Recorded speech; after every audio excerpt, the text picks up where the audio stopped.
ఎంజీరావు గారు, America and ఇరాన్ల మధ్య ఉద్రిక్తత కొనసాగుతూనే ఉంది. ఏ క్షణమైన అమెరికా ఇరాన్ మీద విరుచుకుపడే అవకాశాలు అయితే కనిపిస్తూ ఉన్నాయి.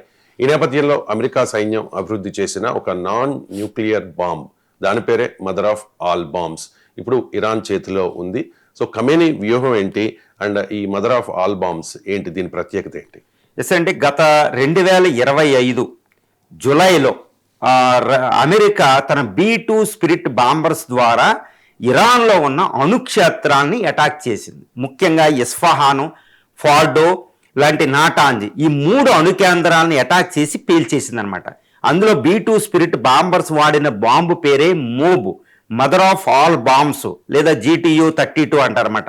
ఈ mother of all bombs bunker burst bomb, 500 మీటర్ల భూమిలోకి కాంక్రీట్లు రాళ్లలోంచి సొచ్చుకెళ్ళి పేలుతుంది అనమాట. అతి శక్తివంతమైన, ప్రపంచంలోని అతి శక్తివంతమైన నాన్ న్యూక్లియర్ బాంబు, అణుబాంబు తర్వాత అంత శక్తివంతమైనది అనమాట ఈ మోబు ఏంటంటే ఒక బాంబు వాళ్ళు చాలా వందలు వాడారనమాట అణుక్షేత్రాలను పేల్చేయడానికి.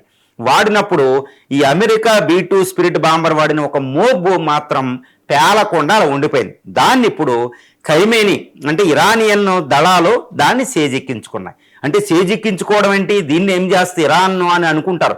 అంటే అమెరికాకి చాలా చాలా పెద్ద నష్టం కలిగించబోతుంది అనమాట. ఇది చైనాకి, రష్యాకి చాలా ఉపయోగం. ఎందుకంటే ఈ టెక్నాలజీని వాడుతుంది. ఇప్పుడు ఇరాన్ ఆ బాంబుని తీసి దాని టెక్నాలజీని, దాంట్లో ఉన్న అవియానిక్స్ని, ట్రాజెక్టర్ని, ఏ బాంబు వాడుతున్నారు, ఎందుకు అది బంకర్లోకి చొచ్చుకుని ఎలా పేలగలుగుతుంది, దాంట్లో వాడిన మెటల్ ఏంటి. ఎందుకంటే 500 మీటర్ల కాంక్రీట్ లోపలికి వెళ్ళి 100 నుంచి 500 మీటర్లు చొచ్చుకెళ్ళడం అంటే వాళ్ళు చాలా శక్తివంతమైన మెటల్ వాడతారు, అమాల్గమేషన్. ఏ మెటల్ ఏంటి, దాని టెక్నాలజీలు అన్నీ తీసేస్తారనమాట. తీసేసి రివర్స్ ఇంజనీరింగ్లో అలాంటి మాబ్ బాంబుని వాడుతుంది.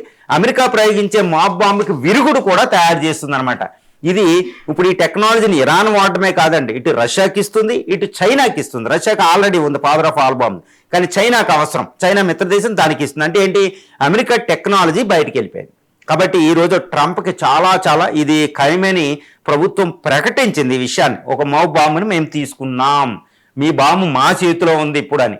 అంటే ఎంతటి శక్తివంతమైన అమెరికా అస్త్రం వాళ్ళ చేతిలోకి వెళ్ళిపోయిందో చూడండి. టెక్నాలజీ కూడా వెళ్ళిపోయినట్టే. చైనా అయితే రివర్స్ ఇంజనీరింగ్, ఇటు అమెరికా B2 బాంబర్ టెక్నాలజీ అది బాంబర్లకు వాడుతుంది. అమెరికా F-35 F-32 చేసి అది J-20 J-35 బాంబర్లు తయారు చేసింది. రష్యా సుకోయిలు తెచ్చి ఈ J-10 J-F-17 థండర్ తయారు చేసింది. చైనా అంటేనే వేరే వాళ్ళ ఆయుధాలు పైరసీలో సంపాదించి వాడిని రివర్స్ ఇంజనీరింగ్లో ప్రొడ్యూస్ చేయడు.